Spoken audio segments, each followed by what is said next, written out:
Assalamualaikum warahmatullahi wabarakatuh. Selamat pagi dan salam sejahtera untuk kita semua. Pada saat ini kami akan membahas tentang strategi keluarga dalam mempertahankan bahasa ibu. Sebelumnya, perkenalkan, nama saya Lira Firna. Saya Nurekila Tamrin. Saya Citra. Untuk mempersingkat waktu, kita langsung masuk ke materi. Pengantarnya yaitu bahasa ibu merupakan bahasa pertama yang diperoleh seseorang sejak kecil melalui lingkungan keluarga dan masyarakat sekitar. Bahasa ibu memiliki peran penting sebagai alat komunikasi, identitas budaya, serta sarana pewarisan nilai-nilai tradisi dari generasi ke generasi. Namun di era globalisasi dan perkembangan teknologi saat ini, penggunaan bahasa ibu mulai mengalami penurunan, terutama di kalangan generasi muda yang lebih sering menggunakan bahasa nasional maupun bahasa asing. Untuk materi selanjutnya saya persilakan kepada Nur Akilah.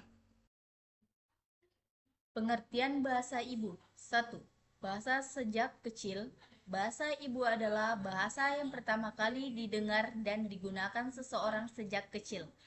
Bahasa ini biasanya dipelajari secara alami sebelum anak mengenal bahasa lain. 2. Dipelajari dari keluarga. Bahasa ibu umumnya diajarkan oleh orang tua dan lingkungan rumah. Anak belajar berbicara melalui komunikasi sehari-hari bersama keluarga. 3. Bagian dari identitas budaya.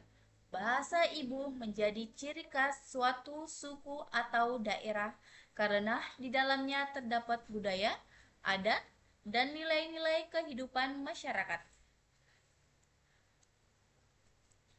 Pentingnya bahasa ibu. 1. Menjaga identitas budaya.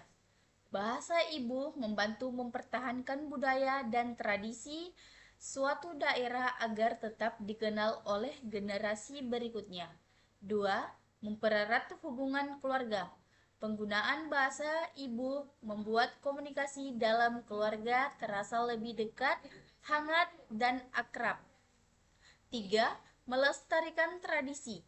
Cerita rakyat, adat istiadat, dan kebiasaan daerah lebih mudah diwariskan melalui bahasa ibu. 4. Mendukung perkembangan kognitif. Anak yang menguasai bahasa ibu dengan baik biasanya lebih mudah memahami pelajaran dan memiliki kemampuan berpikir yang lebih baik. Tantangan. Pengaruh bahasa Indonesia atau asing. Banyak orang lebih sering digunakan bahasa Indonesia atau bahasa asing sehingga penggunaan bahasa ibu semakin berkurang. Lingkungan tidak mendukung. Jika lingkungan sekitar jarang menggunakan bahasa ibu, anak-anak akan sulit terbiasa memakainya. Jarang digunakan. Bahasa ibu yang tidak digunakan dalam kehidupan sehari-hari lama-kelamaan bisa dilupakan. 4. Dianggap kurang penting. Sebagian orang menganggap bahasa ibu tidak terlalu berguna dibandingkan bahasa modern atau bahasa internasional. Peran keluarga. 1. Lingkungan pertama belajar bahasa. Keluarga adalah tempat pertama anak belajar dan berbicara dan memahami bahasa sejak kecil. 2. Orang tua sebagai contoh. Anak akan meniru bahasa yang digunakan orang tua dalam kehidupan sehari-hari. 3. Membentuk kebiasaan anak. Jika bahasa ibu sering digunakan di rumah, anak akan terbiasa dan mampu menggunakan bahasa tersebut dengan baik. Strategi yang pertama yaitu konsistensi. Yang pertama itu gunakan bahasa ibu setiap hari. Bahasa ibu perlu digunakan secara rutin agar anak terbiasa mendengar dan memakainya dalam komunikasi sehari-hari. Yang kedua yaitu jadikan bahasa utama di rumah. Penggunaan bahasa ibu sebagai bahasa utama di rumah membantu anak lebih cepat memahami dan menguasainya.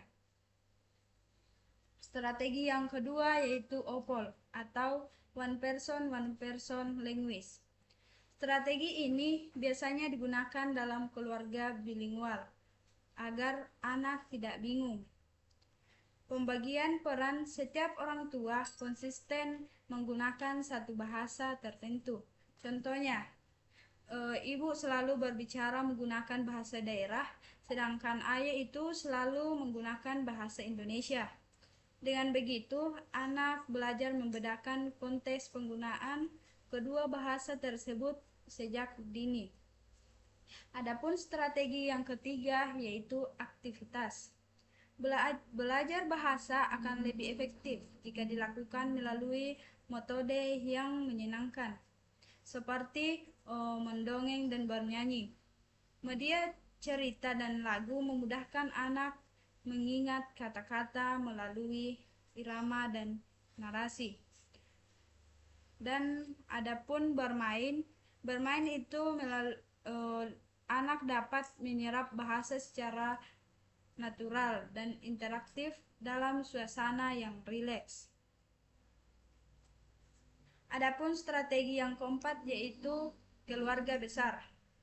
Melibatkan lingkungan sosial yang lebih luas untuk memperkaya kosakata anak, yaitu interaksi dengan kakek nenek.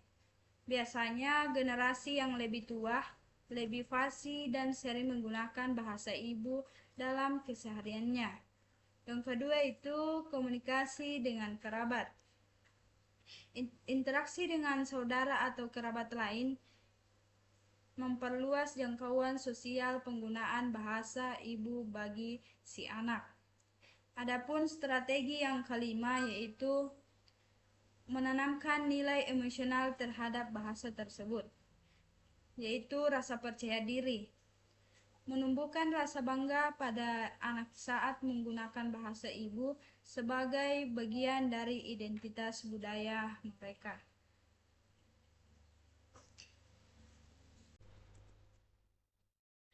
Adapun strategi keenam yaitu media poin-poin. Yang pertama, lagu daerah. Lagu tradisional biasa membantu anak mengenal kosakata bahasa ibu dengan cara yang menyenangkan. Yang kedua, video edukatif atau cerita pendek dalam bahasa ibu membantu anak memahami bahasa melalui visual dan suara. Yang ketiga, buku cerita. Buku cerita daerah mengenalkan bahasa serta nilai budaya sejak dini. Inti penjelasan. Media teknologi lagu, video, buku mempermudah pengenalan bahasa ibu dengan cara yang menarik dan modern. Adapun strategi ketujuh yaitu budaya dan poin-poin. Yang pertama, tradisi. Kegiatan adat membantu anak mengenal bahasa melalui praktik langsung. Yang kedua, cerita rakyat. Dongeng daerah memperkenalkan bahasa ibu sekaligus nilai moral. Yang ketiga, kesenian daerah. Tarian musik atau teater tradisional membuat anak akrab dengan bahasa dan budaya. Yang ketiga, inti penjelasan. Bahasa dan budaya tidak bisa dipisahkan dengan mengenalkan budaya. Anak otomatis belajar bahasa ibu lebih dalam.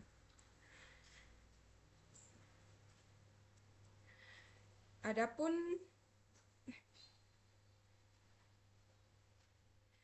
contohnya, keluarga Bugis. Berbahasa Bugis di rumah.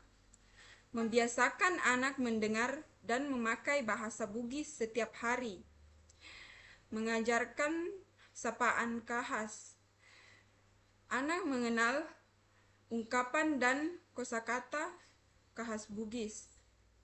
Ikut kegiatan budaya, misalnya acara adat ataupun upacara, sehingga anak melihat penggunaan bahasa di lingkungan nyata.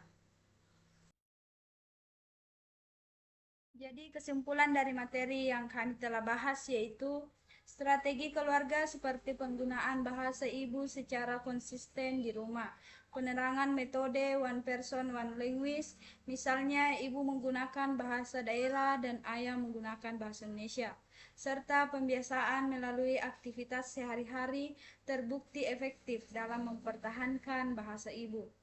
Keberhasilan upaya ini sangat bergantung pada peran aktif keluarga dalam menciptakan lingkungan yang mendukung.